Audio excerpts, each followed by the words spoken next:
is really doing is using the backbone of the corridor. The corridor is the train.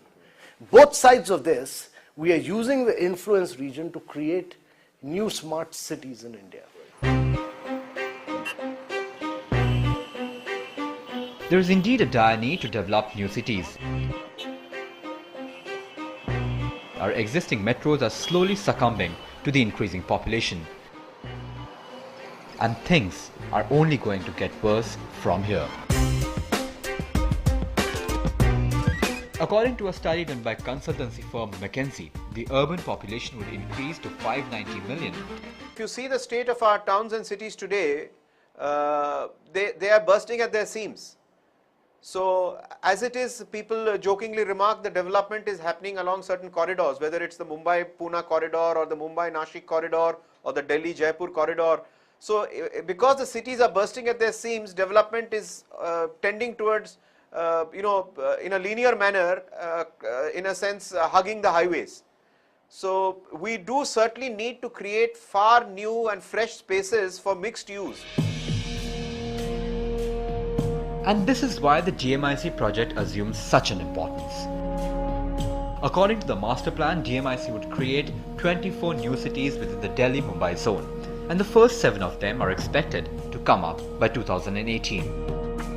Kant is confident that these new cities would set a new benchmark in city planning, and none of them would face the same problems that plague our cities right now.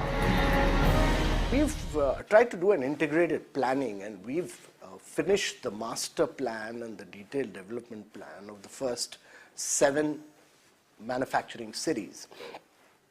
And when we do the master planning, we look at the entire hierarchy of roads, we look at the water, we look at the power, we look at how the cities will get connected to the dedicated freight corridors, and how will they get connected to the highways, to the Golden Quadrilateral, to the airports and ports.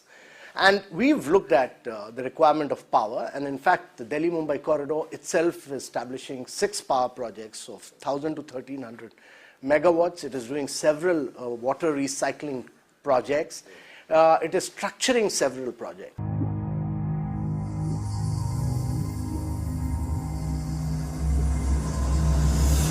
But the cities of future would not come cheap. According to estimates, each of these cities would cost anywhere between 35,000 to 75,000 crore rupees. So who would foot the bill? Financing of the DMIC projects is certainly going to be one of the key challenges, requiring great deal of innovation, great deal of very carefully and surgically structured division between public responsibilities and private responsibilities, a true form of public-private partnership, so that both public capital and private capital can join hands in the most efficient manner to be able to produce these results. In fact, that is the model that is being followed for the DMIC project. The total expenditure is expected to be over $100 billion. And the government of India, along with Japan, would contribute around $10 billion. The rest would be contributed by the private sector. An ambitious target, but does the private sector have that kind of money? All of this is not coming in 1 year. These townships take anywhere from 5 years to 15 years to develop. So when you see, new cities in India, whether it was Chandigarh or whether it is Noida,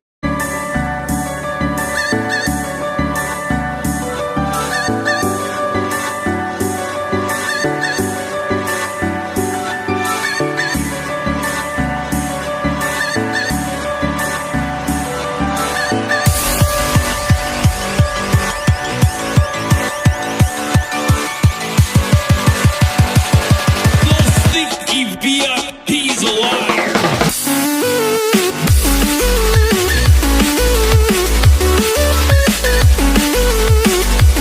With parallel taxiways.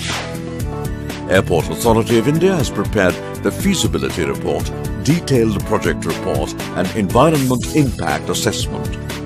Japan International Cooperation Agency JICA has also prepared and submitted a detailed project survey independently.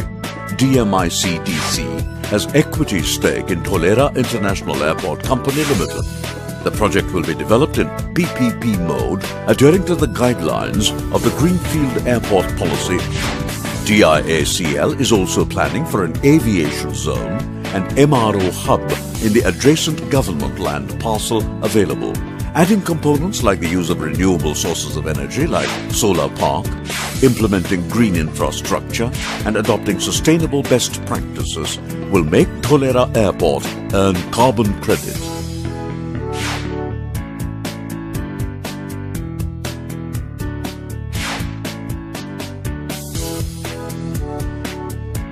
Come and join us in the development of state-of-the-art airport project.